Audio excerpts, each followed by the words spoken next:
Netuno, um local que tem uma química perfeita para a vida. O que ele apenas tem que seja crítico para ela é sua xenografia. Xeno, na etimologia, é aquilo que vem de fora, e grafia, geralmente utilizado para representativas, arte ou até mesmo desenho. Vamos ver como seria a vida neste planeta. Uma vida potencial. Com a química perfeita, tendo sulfato de hidrogênio, carbono, oxigênio, ácido sulfúrico, hidrogênio e inúmeros, até mesmo o próprio oxigênio. Inclusive, de tantos elementos, além disto, tem muita água, o que iria proporcionar bastante vida, pelo menos potencial.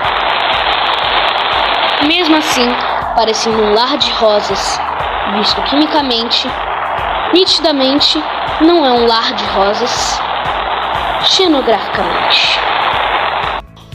Tendo em sua maior tempestade, raios que podem simplesmente aquecer água e até mesmo, de tanta entropia nessa tempestade, talvez até, quem saiba, uma eletrólise de tantos elementos químicos e entropia alta. Inclusive, embora pareça que não, até mesmo sua temperatura, após aquecida em raios, seria ideal para tanta vida. Pelo menos há extremófilos que poderiam se desenvolver em organismos maiores. Em seu núcleo, diamante, pois teria muito carbono. Aqueles que iriam se afundar não iriam de jeito nenhum sobreviver, pois lá a temperatura poderia chegar a 7.000 graus, enquanto na superfície a temperatura fica perto do zero absoluto, que, embora não seja 0 graus Celsius, seria de 0 graus Kelvins, porém não chega nem nisso. Enquanto isso, também é visto que no núcleo, embora isso seja uma representação que não represente o núcleo de Netuno, pois representa a maioria dos núcleos gasosos, é um bom aplicativo para se demonstrar representações. Tendo-se assim muito diamante em seu núcleo e calor extremo, não seria possível vida lá dentro, até mesmo porque nem se vê o sol. Mas não só por isso, porque, mesmo com ácido sulfúrico e tantas coisas, a vida aqui é superaquecida e começa a queimar. Nem mesmo o grafeno, que resiste mais de 3.000 graus Celsius, consegue suportar as temperaturas aqui. O diamante, por sua vez, resiste, muitas vezes.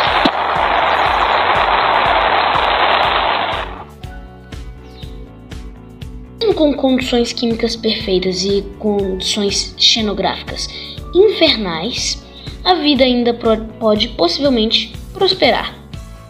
Aqui teriam dinocolossos, caçadores, que teriam mais ou menos 1 quilômetro. Netocolossos, ou seja, flutuadores, que poderiam chegar a ter 100 quilômetros.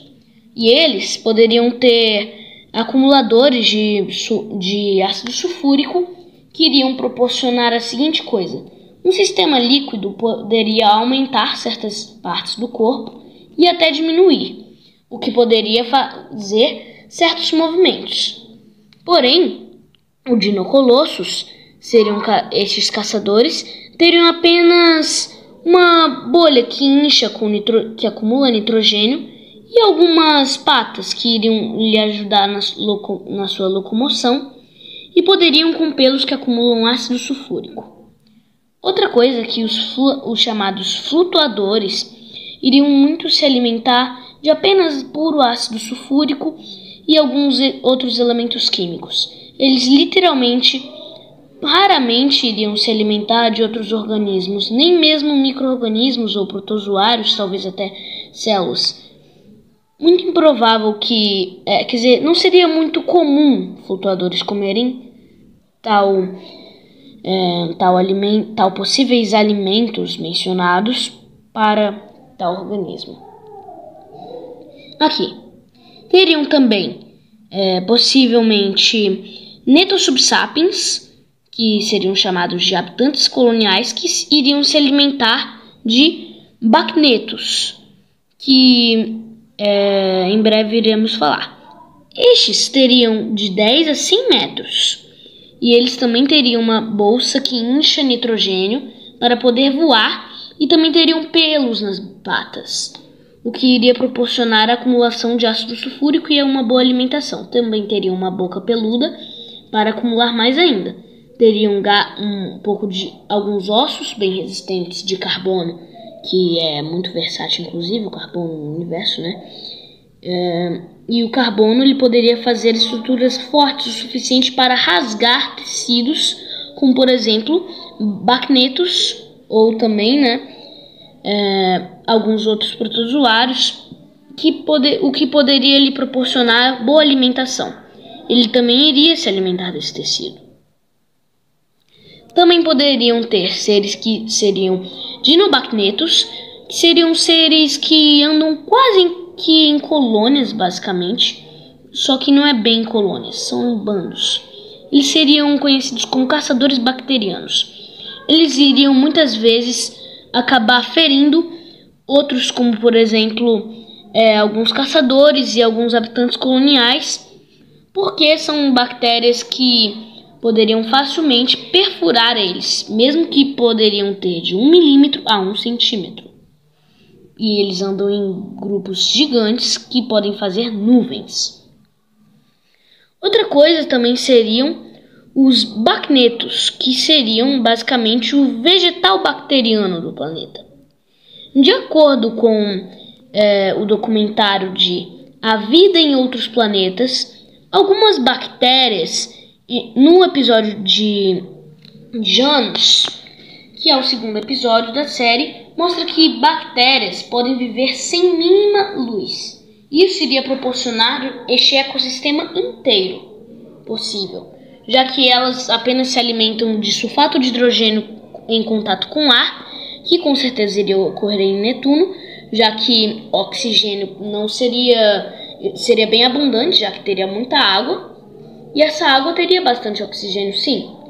E o sulfato de hidrogênio poderia acabar tendo bastante oxigênio, e com a evaporação dos raios poderia proporcionar mais oxigênio, e talvez até às vezes, dependendo da situação, separar o átomo de oxigênio e o átomo de hidrogênio. Pelo planeta ser tão grande, ter tantas coisas assim, talvez poderia acabar fazendo uma eletrólise. E isso iria proporcionar a seguinte coisa: algumas bactérias poderiam se derivar de panspermia de asteroides gigantes que seriam muito velhos ao longo de bilhões de anos, que poderiam meio que carregar essas bactérias e começar a produzir, e alguns desses extremófilos iriam começar a produzir este ecossistema. Os bacnetos, eles poderiam ser, na verdade, só um conjunto de espécies inteiras, podendo variar de 10 micrômetros a 1 metro. Seriam desde protozoários até mesmo pequenos micro-organismos e bactérias.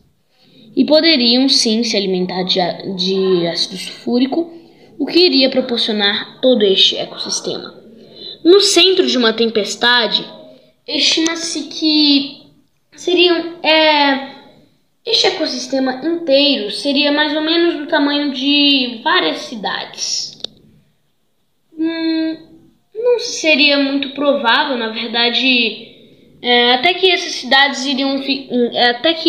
essas áreas de cidades inteiras poderiam ficar tão aglomeradas e tão juntas que iriam proporcionar às vezes esferas, ou talvez até mesmo, de acordo com o ecossistema, alguns locais que iriam ficar mais planos, de uma forma evolutiva boa. Mas isso em certos locais, porque poderiam também ser mais, de forma mais esférica, e embora com menos área, teriam muito mais volume, o que iria proporcionar mais massa e talvez um ecossistema maior. Estima-se que essa bolha teria mais ou menos o tamanho de uma cidade. Uma boa máquina de exploração para Netuno seria uma máquina assim. Uma cor aparentemente caqui seria representada como grafeno ionizado. Nesse caso, seria de forma negativa, ou seja, grafeno de carga negativa. O cinza um cinza espreteado ou cinza escuro seria mais ou menos considerado uma máquina líquida com paredes, dito não literalmente, de grafeno. E vermelho seria uma representação de um sistema Wi-Fi superenergético, ou seja, que envia em raios gama ou ondas muito energéticas, que chegam talvez até mais energéticas que tal ondas mencionadas. Aqui está.